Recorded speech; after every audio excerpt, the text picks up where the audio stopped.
Asdeqa, salam alaikum, bonjour ou bonsoir les amis. J'espère que vous allez bien partout où vous vous trouvez. C'est ce que je vous souhaite. Et pour le meilleur de toutes les circonstances, de toutes les situations, là où vous vous trouvez. Bienvenue sur votre chaîne Bled de Maralibia, qui s'est absenté quelques moments, quelques jours, et qui vous revient comme d'habitude pour vous remercier pour vos commentaires, pour vos précieux conseils et pour vos compliments.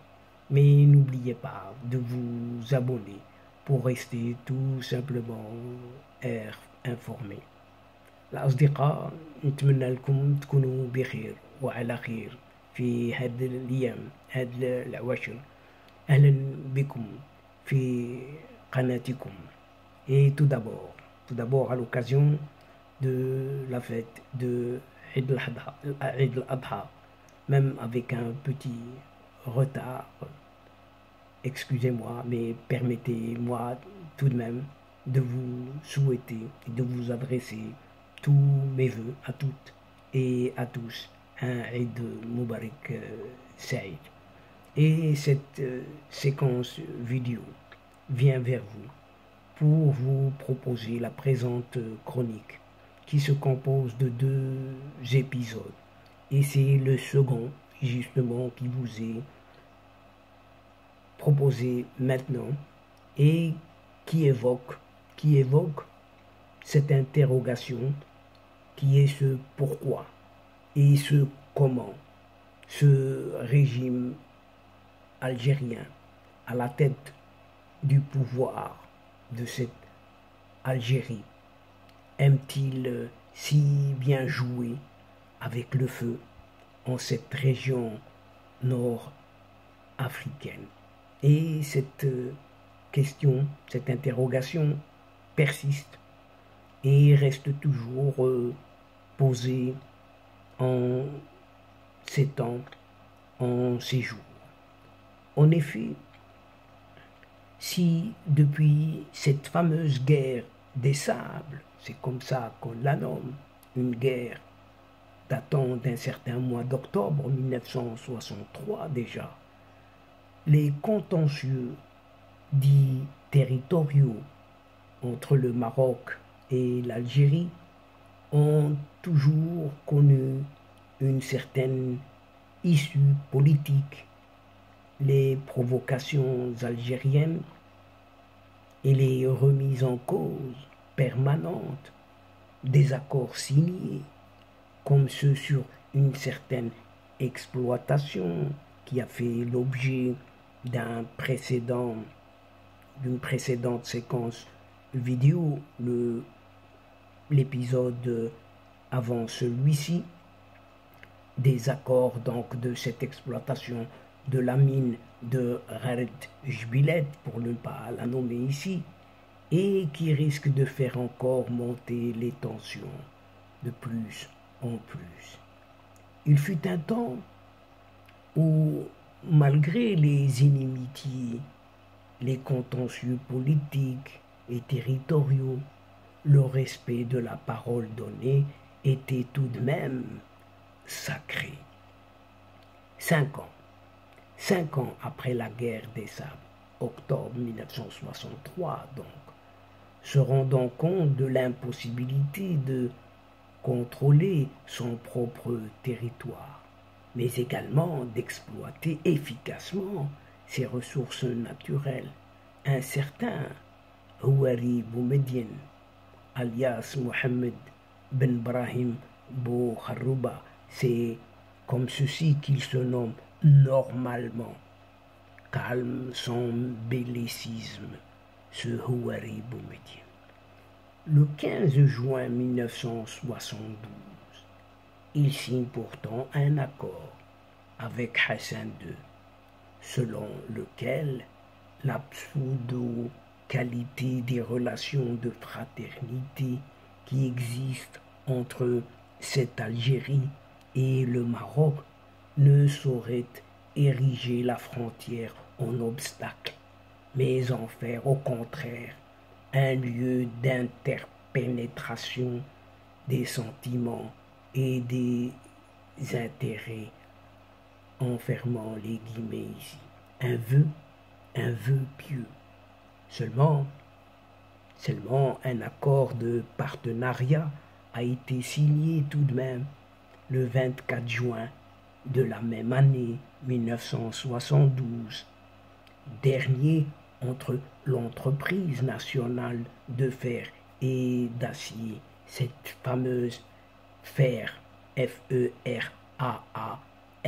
Ferral, et le consortium chinois, cette fois-ci CMH, portant exploitation des minerais de fer et de la mine de Rare Gibelet Ouest et la valorisation de sa production à travers la construction d'une usine de production de plaques d'acier à Béchar. Rien de cela. Ce faisant, Alger rompt définitivement l'accord de 1972. Cette démarche est en réalité la formalisation d'une certaine politique de provocation au pluriel algérienne depuis 2021 seulement. Lors du mois de mars de cette année 2021, les autorités de la junte délogent Manu Militari des agriculteurs marocains dans la région de l'Arja, frontalière pourtant avec Figuig, ce qui n'a pas enclenché de réaction officielle du royaume marocain. En janvier 2023, c'est récent, c'est cette année, 3 Marocains se font assassiner par l'armée algérienne à Madr el-Kebch, par l'armée algérienne. Cette même armée algérienne aurait prétexté qu'il s'agissait de contrebandiers entre guillemets, tandis que plusieurs témoignages de locaux affirment qu'il était de question juste de jeunes locaux qui se déplaçaient dans la région au gré des événements familiaux et qu'il n'y avait aucune histoire de transport de marchandises, rien du tout. En droit, il y a un concept très connu, pacta sunt servanda, ce qui veut dire tout simplement que le respect de la parole donnée donne force obligatoire aux conventions. Tout simplement, rien que cela. Sauf que face à un état de non-droit, le Maroc se retrouve au pied du mur, comme d'habitude. Cela veut dire tout simplement, que tout ce qui engage le Maroc en termes d'acceptation de ses confins frontaliers avec cette Algérie, ou plutôt ce régime, est désormais caduque, circulé. Il n'y a rien à voir. Le Maroc n'est plus tenu par aucun engagement juridique ou politique vis-à-vis de cette Algérie-là, ce qui ouvre la voie à un affrontement direct entre les deux pays. Rien que cela. C'est ce qui est dans les prévisions. Avec cette nouvelle provocation supplémentaire, dirait-on, les dirigeants de cette junte militaire algérienne jouent effectivement avec le feu. En somme, l'on passe d'un certain paradigme frontalier post-colonial à un autre antécolonial, post-colonial comme dirait-on. Le traité de l'El Mrnia étant déjà nul et non avenu de par la levée du protectorat français en 1956, le royaume du Maroc est désormais en droit de ne plus accepter cette fragmentation artificielle de son territoire. L'agression coloniale l'a fait d'un État dont la mouvance politique s'étendait de la Méditerranée à la boucle du Niger et de l'Atlantique au relief du regard. Il a été réduit à un État privé de son continuum saharien, enserré dans l'angle aigu nord-occidental du continent africain.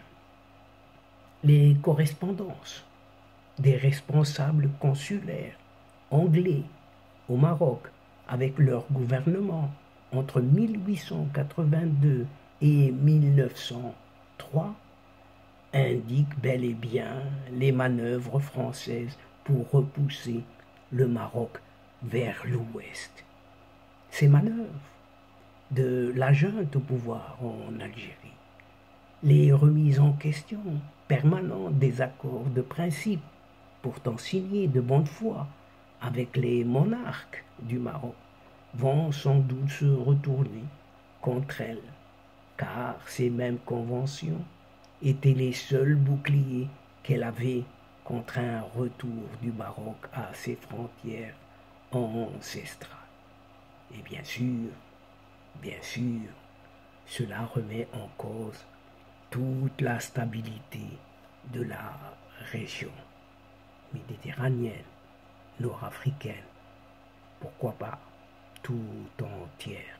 Et donc, chers amis, mesdames et messieurs, nous sommes arrivés tout simplement, doucement, mais sûrement à la fin de cette séquence.